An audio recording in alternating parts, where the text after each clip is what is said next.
Josie is a fifth grader at Coyle Public School during the 1999-2000 school year. As most elementary schools at the time, the school year begins in August and ends in May. This presents a conflict of schedule for Josie and his brother Winterhawk due to Ponca powwow going on the fourth weekend in August. For a Ponca in Oklahoma, this is one of the most significant and cherished events of the year. To a white teacher and school system, it is insignificant. Josie's mother, Lolly, goes against the pressure of the school system and has her Ponca sons take off for the week at the Ponca powwow. Teacher: Miss Primo, taking our school for a powwow will put them behind. Principal: Yes, Miss Primo, you did so the last few years, and it set your sons behind. They would have done better if they did not miss so much at the beginning of the year. Laura: Thank you for your concern. Don't you think it would set them back culturally? Laura: This is only a week. They will be out of school. They need to learn Ponca ways while they are young. Some Ponca children do not know anything about being Ponca. I already made my decision to have my sons at the Ponca powwow. Teacher: Please reconsider, Miss Primo. Laura: Thank you. I already made up my mind to raise my sons knowing how to be Ponca. Principal: Well, here in some of the assignments, hey, we'll miss. Principal: Well, here is some of the assignments they will be missing. They could be better off if you let the teachers teach them. Well, here is some of the assignments they will be missing. They could be better if you let the teachers teach them. Winterhawk has so much potential, and Joe needs a speech therapy. He is already so quiet. Laura: I know what my boys need. Joe will speak if he wants to speak. Later on, Laura tells her sons about what happened, telling them they're going to miss school to go to the Ponca powwow, to which Joe and Winterhawk are happy about, knowing they will be able to see cousins and family and friends, be around Ponca culture. Oftentimes they would go visit during the summer to see their cousins, one of whom is a champion dancer already. They got to pop off fireworks with him during the summer, which got their cousin in trouble. The smoke bombs led the police right to them. Called for smoke signals saying, "Arrest me." Joe was the one behind the idea, knowing how to get the fireworks out of the car trunk.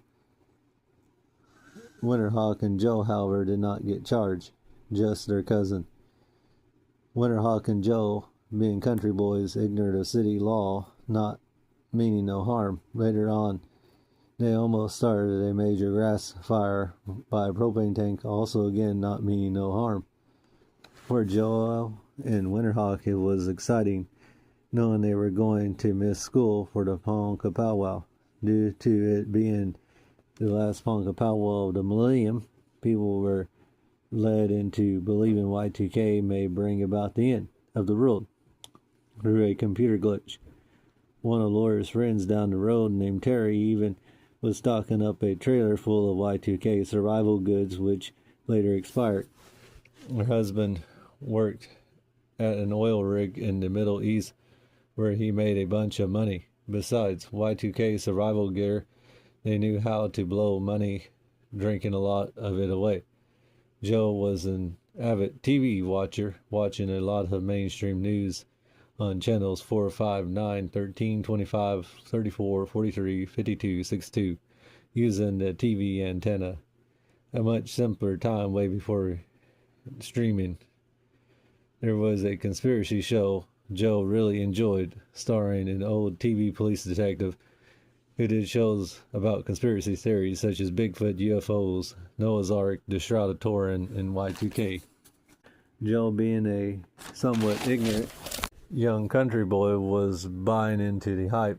The hype, however, was not ruining Joe's fun. Getting ready for the Ponca powwow involves getting your tents, tarps, food, gear ready. Laura, attending these events her whole life, was a pro knowing how to set up and operate a camp, showing Ponca hospitality. She knows how to pitch a tent cord and tear one down. When she was married to Joe's dad, she and Joe's dad had a big pink bus with a rainbow painted on the side. They also had a teepee that would get up set up alongside it. The bus was modified with sleep-in beds that swung down from the walls of the bus. They had a lot of fun in this powwow bus. Then Bert and Laura got a divorce, losing a lot of their material possessions, including the bus and teepee. Ingwer and Joe had a strained relationship with their dad, who was often not around. For Laura, a single mother, it was a struggle raising two boys with little support from their dad. But it was a challenge she rose to meet. Camping at the Ponca powwow without a pink bus, teepee and Bert still enjoying the Ponca powwow. A little house on the prairie about a mile outside of Langston, situated on a hill close enough you could hear the university band playing, known for their enthusiasm and drumline. Joe would often sit outside listening to them. It was a house that was on its last legs. Laura kept it warm using a wood stove and kept it cool using simple box fans in the summertime.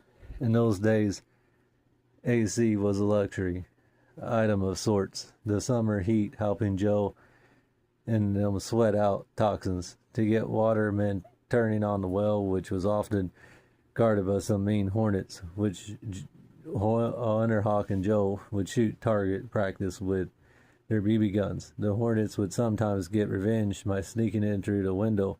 It is not a pleasant feeling getting stung by a red hornet. Older ones telling Winterhawk and Joe to not bother them and they will not bother you. Winterhawk seemed to get stung more, one time getting bit on the buttocks by a fiddleback, which rotted out a small portion of Winterhawk's behind, to which Winterhawk was quick to show off his battle wound with nature. During summer, Joe would watch Little House on the Prairie and think about the life they were living on their modern Little House on the Prairie. Years later, when Laura and her boys moved, the house was demolished. Also, there was a barn that was near ruin that was used for paintball fights. Bus would show up in the morning, honk the horn, and Winterhawk would have to hightail it down the hill to the road and jump on board. Sometimes it would snow, and Winterhawk and Joe would have to walk uphill in the snow. Winterhawk and Joe often only had one pair of shoes during the school year, which became muddy due to the muddy hill. It was red dirt country, red muddy shoes, while the rich kids wore their bright white new shoes. Joe was not a fashionista, preferring to wear camouflage to the teacher's ire. A little redneck, muddy red shoes getting profiled as a potential school blank to the Columbine hysteria. Public schools are prisons that are not safe places. Violence is an everyday occurrence on public schools. Joe often begging and pleading with his mom to homeschool him instead. Winterhawk and Joe would often have to deal with other children teasing them for having long hair and talking differently. Winterhawk was more of a fighter, while Joe would ignore it. Leaving the country to drive to Ponca City was about 60-mile drive. Laura drove an old van, loading it with camping gear. This year, Kenny and Trina, with their daughter Sarah, would be joining them. They lived by the countryside by Mulhall, which is close to the Cimarron River. Kenny always joking about being a city boy living in the country. He was a funny man who was friends of Bert and Laura before and after their divorce. He would deliver magazines around Oklahoma City. Occasionally, he would bring Winterhawk and Joe a box of comic books that had the cover ripped off. Joe really enjoyed the art in the way the pictures conveying so much action. In addition, he would bring them his old Nintendo 64 games that he was done playing. He would shoot fireworks off with them at the Cimarron Bridge during 4th of July. He knew a lot about movies and pop culture, sharing his knowledge. He had some RC cars that he would occasionally play with, but not let Winterhawk and Joe play with because of how expensive they were. He was like an uncle to Winterhawk and Joe. It was nice to be going to the Ponca powwow with him that year. Laura and Minnie Kinney were real good friends, and they knew how to make each other laugh. Laura leaving for Ponca City on Sunday to get there early and not be so rushed, and to spend some time with Bernice and Vern. Bernice is Laura's mother, and Winterhawk and Joe's grandmother. Vern, or Goose, is Laura's stepdad, white man. Bernice is the youngest of the Chrysler sisters. Bernice living at an old house across from the Salvation Army on 3rd Street, which is close to the smell of a refinery. Coming into Ponca City, you can smell it, especially a country boy who was nose blind like Joe, who was used to fresh air in the country. The water from the tap even tasted funny. Winterhawk and Joe were not fans. To keep cool, they had a water cooler which would spray cool water air onto them. Vern would not turn it on all willy-nilly, though. It was refreshing when it was on. Winterhawk and Joe also liked the cable TV, which had cartoons they did not get to watch on basic antenna country TV, and Sci-Fi Channel, which had scary movies. They would have to wait, though, to watch TV because Grandma had first dibs. Vern would send out a search party for the clicker-clacker, as he called it. Sometimes the clicker-clacker would fall in the cushion of the couch. Sometimes it would be on the table. The clicker-clacker had a mind of its own. Several buttons were well worn. Such a relief when it was found. Grandpa Vern, as Goose. Grandpa Vern, or Goose as many called him, sure could drink. Driving was something he still had to figure out. For example, he drove an old beat-up station wagon that to stop it required opening his door closer to where he was going to park and stopping the car with his foot. Somehow he made it work. Where there's a will, there's a way. One time he was driving with Winterhawk and Joe to the convenience store about 2 blocks from where he lived. Say he had a few would be an understatement. While pulling into the gas station, he about ran over a guy, to which the guy yelled at Vern, "You bleep and bleep, watch where you're going," to which Vern looked back to Winterhawk and Joe replied, "I know him, don't worry." Driving with Vern even a short distance was a thrill ride in itself. Grandma Bernice was not a drinker. She was a churchgoer whose vice was bingo. Often she would get picked up by one of her bingo buddies in the evening and not show back up till late into the night, sometimes sad from losing a bunch of money, sometimes elated from scoring big. Vern would just lay on the couch drinking till she got back like a lazy, faithful cat. Remember, sometimes he would play solitaire, just a flipping them cards down. He had a bedroom, but preferring sleeping on the couch. Getting there to Sunday before the Ponca powwow meant spending a lot of time with these two and their foibles. Laura kinda had a love-hate relationship with them. Years later, when they moved from that house on 3rd, their furniture, pictures, and trinkets left shadow markings on the wall. They were set in their ways, getting in a routine and doing the same thing day after day, watching Prices Right and Wheel of Fortune like clockwork, laughing about Bob Burker's shenanigans and Pat Sajak joshing the contestants. When they moved with Crickety Clacker years later, house was demolished, as many houses in that neighborhood were, due to the contamination from the refinery. Little known about gambling. Grandma Bernice lost thousands and thousands of dollars gambling. She rarely gave Winterhawk and Joe any gifts due to spending most of her money on gambling. Lots of Indian families have similar situations dealing with a gambling addict. Some argue that gambling helps tribes economically. Some in tribes, a minority, may make a lot of money at the expense of the tribe. Gambling was part of what brought down the Roman Empire, and as more casinos pop up on tribal land, it is also bringing down tribes. Arriving a week before Ponca allowed Winterhawk and Joe to go swimming at Ambucks with their cousins. Ambucks, a local swimming hole on 7th, was a swimming pool for several generations of Poncas. One time it was segregated with whites only and blacks only signs.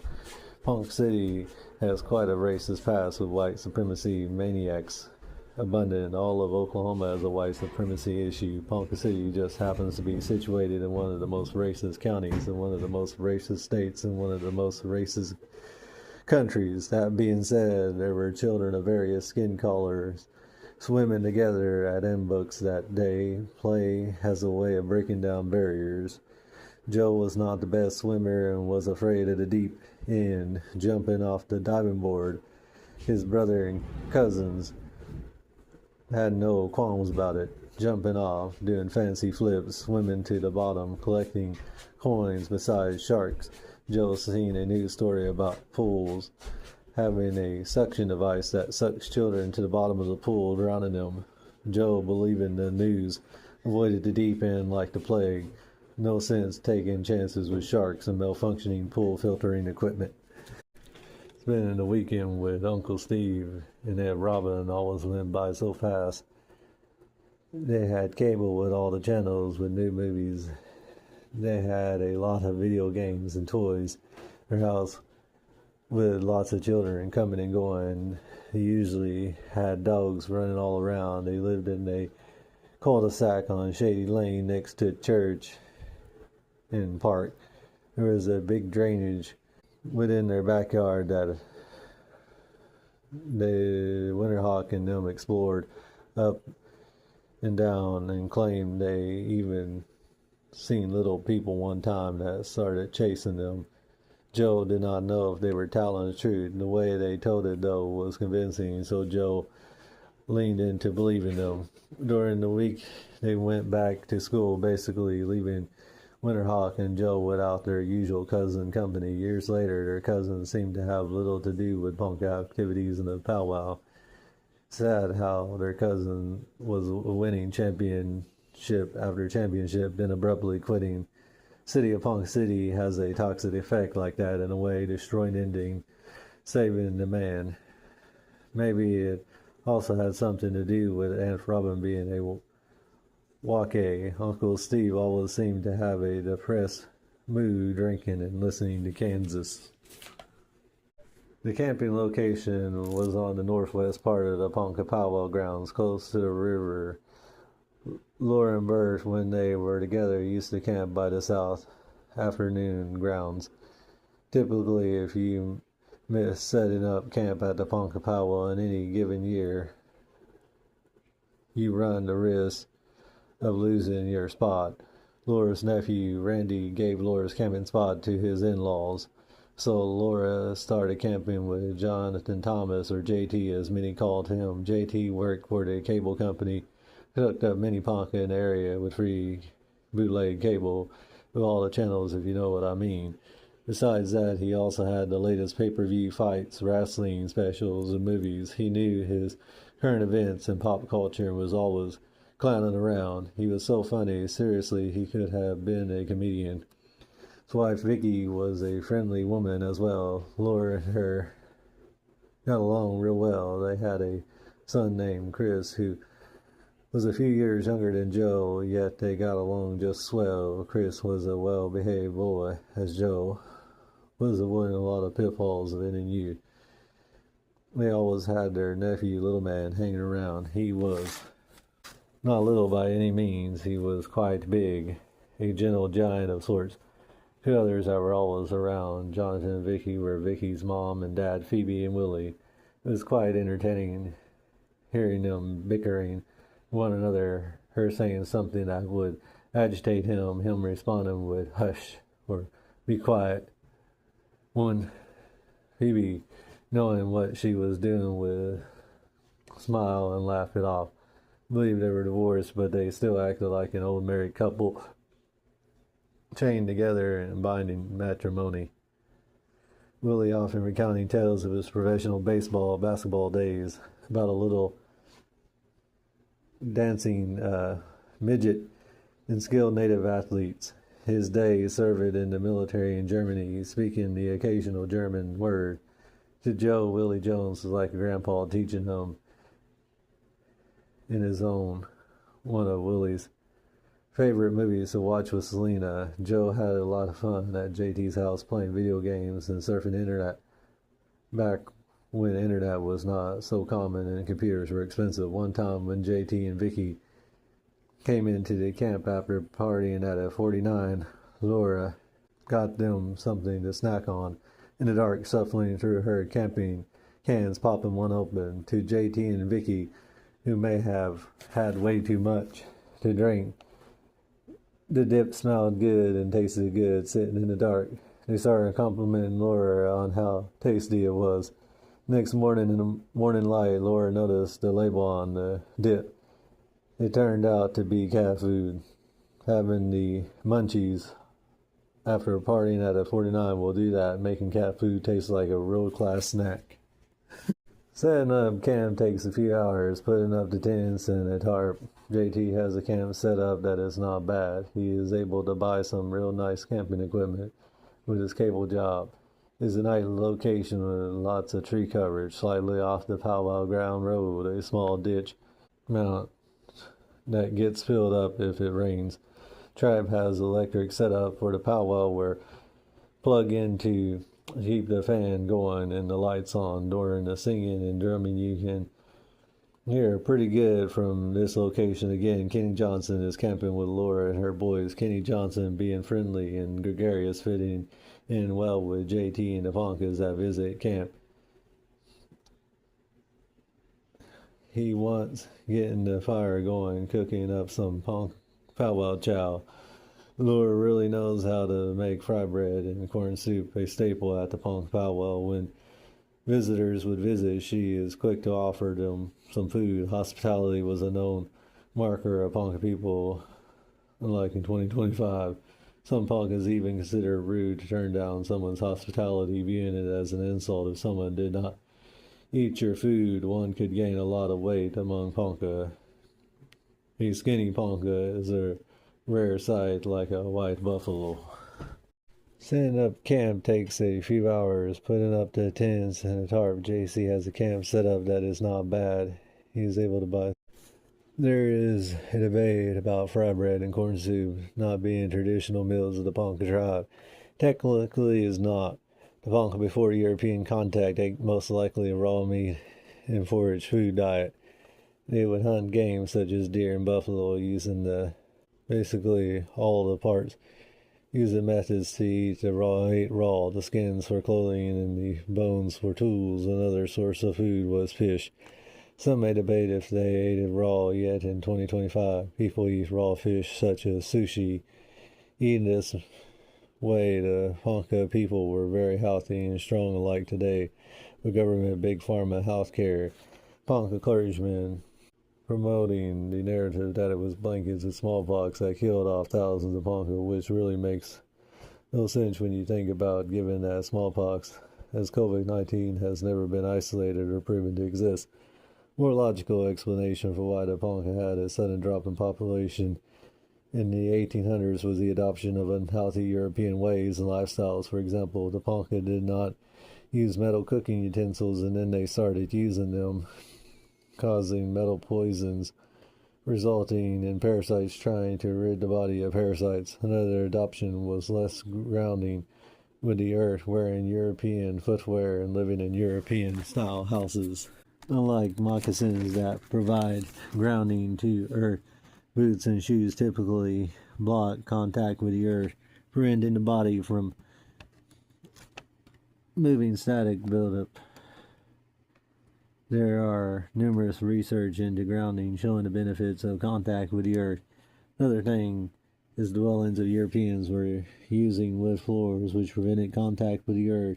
Only that wood floors have other issues with Englandness that cause issues, whereas Poncas were using teepees and earth lodges that allowed the inhabitants to have contact with the earth. Ponca would use skin gourds for water, and then with European adoption they started using metal cups, which is noted causing metal poisoning and parasites to rid the body of the metal. Ponca also started to be exposed to European processed foods, using European method of grinding grains, the Romans using breads and circuses to control the masses. The breads or grains making people more docile and controllable. Unlike raw meat, the European breads processed differently. He's even given a warning about the leaven of the Pharisees years ago. Keep warm in European dwellings was different as well. Using a metal fireplace with a chimney caused many of the respiratory issues in the wintertime, whereas teepees and earth dwellings had natural ways to keep Poncas warm. The myth about smallpox blankets scaring ignorant and naive people in the Ponca tribe to avoid using blankets to keep warm in the wintertime and using European stoves. Also, there is evidence Ponca started to get exposed to vaccinations even in the 1800s. Europeans starting killing people with vaccinations way back in the 1600s. Again, with the blankets being a natural source of warmth. Imagine a Ponca who is afraid of smallpox blankets refusing to use one in the cold winter, and doing so their body starts functioning slower in a frigid manner. Parasite overload from the metal poisoning, respiratory issues from the metal fireplace and chimney, eating unsuitable grains, not grounding to earth.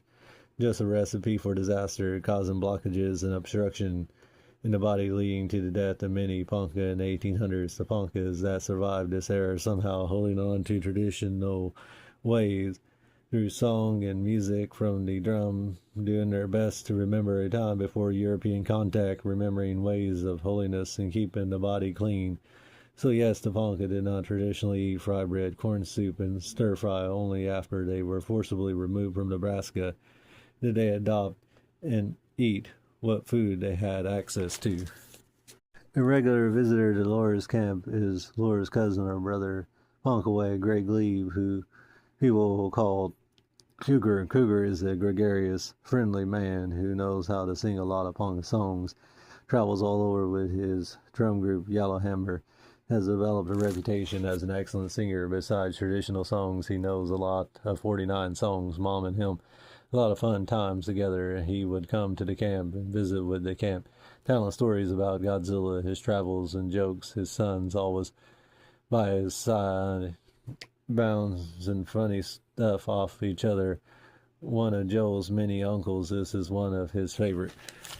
The Ponca powwow is like an old car shifting in gear. People start gathering and setting up camp on Sunday, trickling in a slow, steady stream of Ponca, with each day more and more tents, teepees, and campers being set up, firing going, the smell of cooking and whatnot. By Wednesday, there may be some kind of event at the South Arena before the powwow officially begins.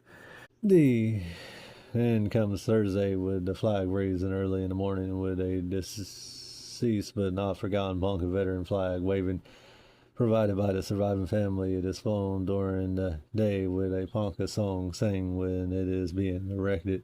The Ponca song sang when it is taken down for the day. The Ponca tribe has always had many veterans serve over the years, and for some this is an emotional part of the powwow. Nothing really happens in the morning except people having breakfast and getting ready for the day's activities.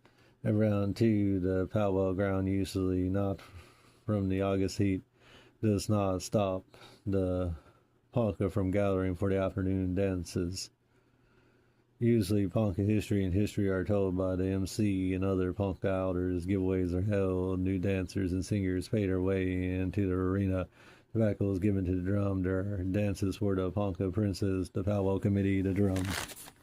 Singer, the head dancer, the water carrier, the MC, the mourners, a lot occurs during the afternoon. A lot of older Ponca tend to be in attendance because of the healing power of Ponca songs. Also, Ponca's outers are held in high esteem by the Ponca. At one time, the Ponca tended to view putting a Ponca outer in a nursing home as an offensive thought. Punk outers may not be able to dance, they may just sit there looking on, but their presence is appreciated, and younger dancers are taught not only to dance for themselves, but for those who are unable to dance, encouraging them so to speak. The Ponca of long ago planted trees around the arena, and some have grown to be quite massive, providing a natural umbrella shade for the arena.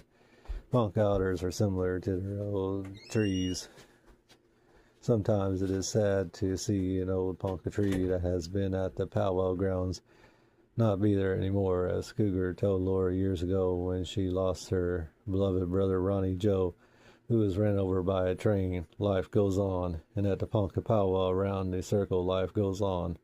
Laura was mourning her brother Ronnie a long time with excessive grief. Hearing this from Cougar provided a lot of comfort to Laura, enabling her to press forward with her life after tragedy. Thursday afternoon dancing and ceremony is done. Folks are usually dismissed around 5 or 6 the supper break and to prepare for the evening portion of the powwow, which usually begins around 7 or 8. Running on Ponca people time, it is not an exact science. Sometimes it depends on how hot it is, how fast the MC and head singer are moving. Thursday night usually involves a minor grand entry ceremony, a princess contest where young Ponca women compete through speech, dance, and traditional ways to be able to be crowned with a handmade beaded crown, where she will represent the Ponca that year. She is usually gifted with quite a bit of items. In turn, she gives out a lot of items. It can be costly and rewarding to be Ponca princess. It is important she remember the Ponca are plains people besides the princess contest. Tiny tot dancing contests take place. A lot of them are toddlers and under 7 years old, just hopping along the arena. No one gets on them for being out of step, not doing the dance right. Sometimes they are accompanied by their guardians. It's really encouraging to see really little ones making the effort to dance at the Ponca powwow. Who knows, years later they could win championships. I was one of who won a lot of dance competitions when he was young. He did not continue in it when he got older. He had funny regalia. He did a lot of the songs and traditions in a way. The Saturday does not dance as a man, knowing how much joy it brought to spectators, young and old alike. As usual, the powwow has several vendors who are selling drinks and food, arts and craft. Here are a few vendors who may have a game, such as one had a ball and cup game, where if you land a ball in a cup, you get a white baby rabbit. To the indignation of many parents, this was not a popular game. For instance, little Tim may win a rabbit, happy and excited, walking around with his new pet companion. Eventually, the little Timmy shows his mom and dad, who look at it like, this ain't no goldfish. You can't just flush down the toilet. We gotta get rid of Thumper by setting him free to roam the powwow grounds. Then a brilliant idea pops in their head. Tell little Timmy that Peter Cottontail ran away in the night. Don't tell him we made a medicine bag out of him. Many parents experience that powwow dealing with a white rabbit. By Sunday, the powwow ground had a bunch of white rabbits hopping all over. Well, enough of that powwow rabbit hole. Lester Eagle is usually the MC, the one who is master of ceremonies, telling the audience what event is taking place. He adds a lot of humor and makes jokes about well-known ones around the arena. His brother Wilkie is usually singing at the drum too, while Doug provides spiritual guidance during the powwow. Wilkie has a camp by the front of the powwow arena entrance on top of the hill. He is very hospitable and invites many to his camp to eat and be encouraged. He usually gives Ponca names during Saturday evening for ones who requested it. As Thursday dancing wraps up with a closing song and prayer, folks go home and back to their camps to get ready for Friday Jeff and Kinsel start gathering children to help pick up trash around the arena. They call these ones their rabbits as they come running up knowing they will be paid $5 to $10 for their services. Winterhawk and Joe quickly show up, grab a bag of trash, and get to work. The arena is full of dirty cans, cups, plates, packaging, and etc. In a matter of minutes, the arena goes from being full of litter to being relatively clean. Thanks to these little rabbits, there is a pitcher and home run hitter named Shohei Ohtani who was told by his coach that picking up people's trash is picking up other people's good luck. With this in mind, Shohei started picking up litter wherever he found it, on the streets, around his house, around the baseball field, locker room, dugout. Whether people were watching or not, he picked up trash. Eventually, he made the professionals in Major League Baseball, quickly becoming one of the best players of his generation. Eventually, he became one of the highest paid players in any sport, signing a $700 million contract with the Los Angeles Dodgers. He would go on to win MVP, setting records along the way, topping it off. His team won 2 World Series in a way. The Rabbits picking up trash at the Ponca powwow were picking up their own blessings as well, and not just $5 to be able to buy some nachos and a snow cone. Another visitor that is frequent at Laura and JT's camp is Randy Kimball, JT's younger half-brother. They share the same mother, Phyllis, who was Laura's first cousin. Very good friend. Randy and JT could get to joking. Randy had a way of putting folks at ease. He was like the Ponca Chris Tucker, tall and slim. Him and JT even won a few basketball tournaments at the Ponca powwow. They were very athletic. Randy had a funny, mean, serious look he would give and would wear a bandana around his head. He was a fixture around White Eagle. He was liked by many and seemed to be hated by few. Some of the ones that hated him may have been his in-laws, but that is another story. Randy taking his son Jalen with him about everywhere he went. It was a joy to have Randy around. He had a camp by the road and would sit at it during the singing, drinking. The powwow was still kicking into gear, and Friday morning with the flag raising, afternoon dancing, more Ponca showing up because they are off for the weekend. A few brave Ponca go jumping in the Salt Fork River, risking contamination from the refinery pollution. It is a lot of fun despite the hazard. There's also potential hungry catfish to nip at one's feet, or water moccasins to scare the shay out of a swimmer. Shay is a Ponca word that is pretty explanatory in this context. They rope to swing into river with just good old times like in Indian Tom Sawyer, Ponca were river people up in Nebraska at one time, living by the Niobrara River, one of 3 villages. They fished, traded, and lived off the land. According to some estimates, the Poncas were almost 20,000 strong. Then European conduct and forced relocation to Oklahoma dwindled the Ponca down to almost 500. They managed to survive, choosing to have the Ponca powwow the 4th weekend in August by the Salt Fork River. As of 2025, it is 149th annual Ponca powwow. The proximity of the river serving a natural purpose for the powwow, because what would a powwow be without water? The drum and people are important for a powwow. Water nourishes the people who drum and sing, which helps them encourage the people. Water is life. The cleaner, the better. At one time, the Ponca would get water from the springs around White Eagle. Now at the powwow grounds, there are water faucets throughout. Environmental discrimination has been waged against the Ponca, contaminating their water, contributing to the decline of the Ponca people's health. Despite these endless bad done against the Ponca grew back from 500 or so souls to almost 4,000. Evidence of the Ponca's people's resiliency. A dip in the Salt Fork River can cool one off in the August heat. There is a painting of the Ponca painted around 1829 showing Ponca in a river with boats and swimming. Friday night has more dance contests for the older teens and several compete. Wraps up and Uncle Kinsel and Jeff again need some rabbits to help clean up one of the kinds who help picks up trash manages to run over to the vendor selling toys and purchase a military toy kit. He opens it hastily, all the while tearing the packaging on the ground, grabbing his toy gun and running off. Joe picks up the package, finding a toy plastic grenade.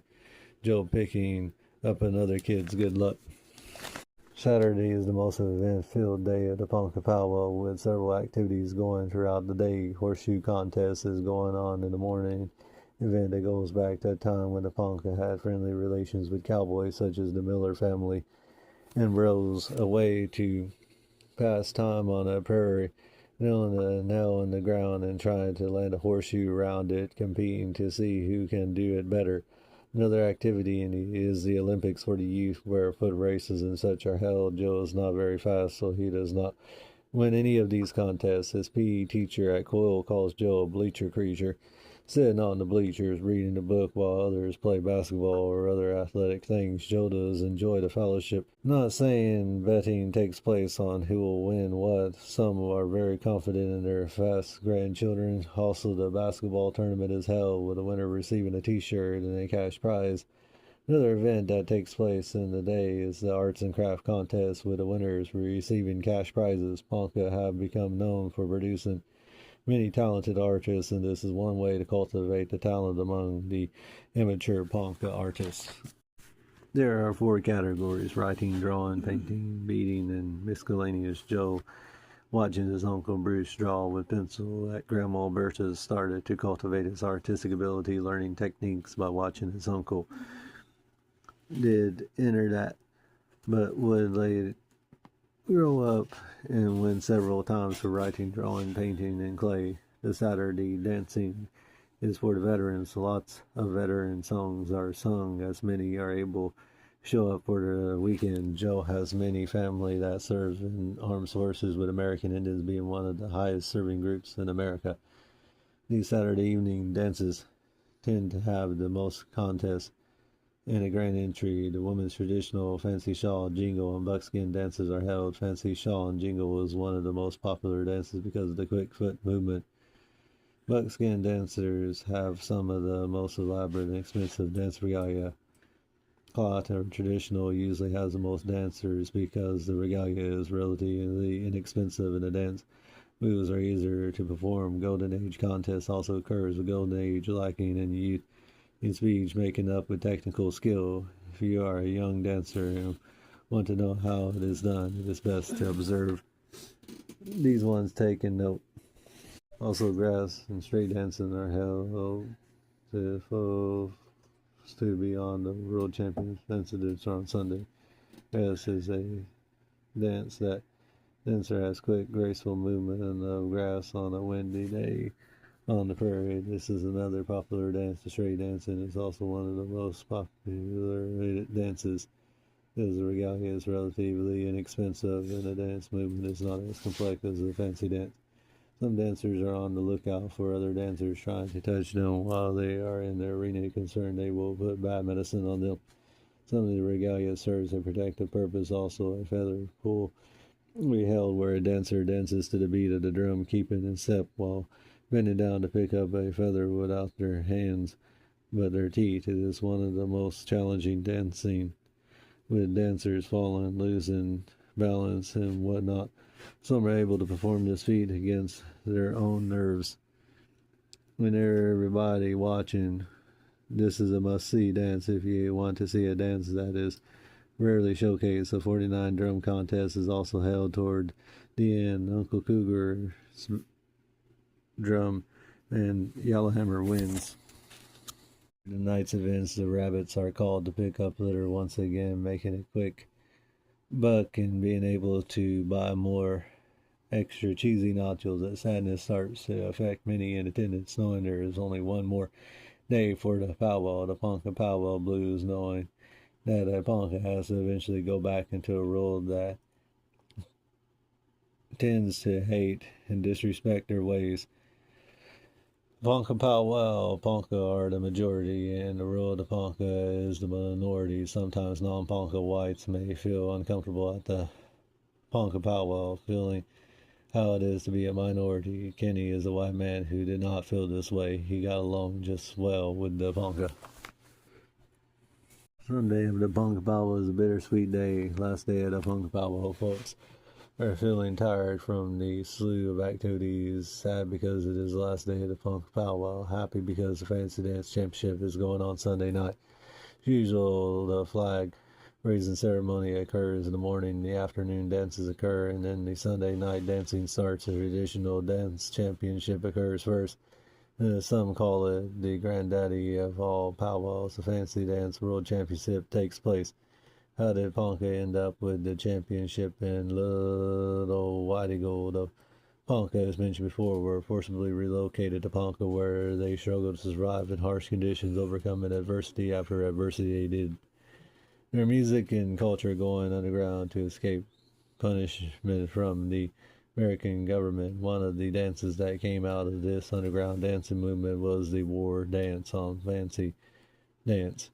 One of the creators being Augustus McDonald, a Ponca born around 1900. Observing the horses, Ponca started dancing and moving like them. They started to become proficient and decorate themselves with regalia made of feathers and leather. Much simpler regalia than the fancy dance regalia today. Grandma Bertha emphasized to Laura to remember the Ponca are Plains people. Supposedly, when a dancer has some regalia, they're supposed to lose some regalia, they're supposed to disqualify themselves. Too much regalia can be cumbersome and prevent spectators from seeing a fancy dancer's moves. The audience really appreciates seeing a fancy dancer strong, quick, fast, agile, and graceful. Though nowadays there are a lot of obese dancers, fancy dancers. Well, pictures of Augustus McDonald show him with a slim, healthy physique. A lot of fancy dancers in his time did not wear shirts. The way Gus got Whitey Gold to be home of the Fancy Dance Championship was back in the 1920s. Haskell Indian Nation University had a special contest among tribes, a fancy dance contest, where whomever was the winner got to have their tribe host the Fancy Dance Championship. Gus entered, being one of the founders of the dance. He danced his heart out, beating the other tribe dancers. He then was able to bring home the World Fancy Dance Championship to Whitey Gold. He then went on to win it numerous times, and Whitey Gold throughout their years winning it more than any other fancy dancer, dancing into his 70s, doing cartwheels and splits to the joy of onlookers. To whomever wins, it now receives a memorial trophy from the McDonald Camp family, a large cash prize in 2025. It was $5,000. Sometimes people give them the things such as eagle feathers. One year, someone even gave the winner a horse. Their names get etched in Ponca powwow history and fancy dance history lore. Some notable winners over the years have been George Alexander, won it 8 times. Also, Randy Moore won it 8 times. It is truly an event one has to witness in person to appreciate. Recent years, there has almost been 50 of the finest dancers from around the country competing, tribes all over. When the drum starts beating and the singers start singing a fancy dance song, the crowd gets quiet and attentive, putting down their chili dogs, meat pies, and nachos, sometimes standing up to get a better view, just focusing in on the fancy dancers competing. Depending on how many fancy dancers, usually take several rounds of elimination to narrow it down to the best. The judges are often facing a difficult decision because the powwow, living up to its slogan of where champions meet champions, each dancer probably has already won a whole lot of contests throughout the years. And close with their note cards, taking careful note of the lights blurring down, the feeling of a million eyeballs. Eventually the decision is made. The winner is decided, who in 1999 was George Alexander.